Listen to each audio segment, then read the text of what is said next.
على باب الغلا المغلق وقفت ونظرتي قدام، أشوفك وأتحرى منك عطف وطالب قافي.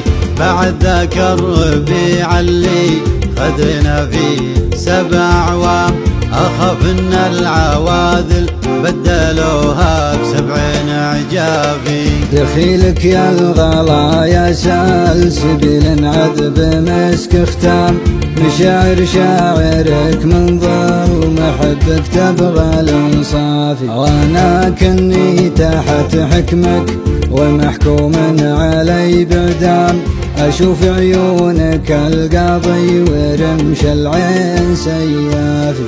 لأجل ذاك الجبين اللي ورا نوره ظلام تام، جدل الناذره يلعب على مزموم الرد.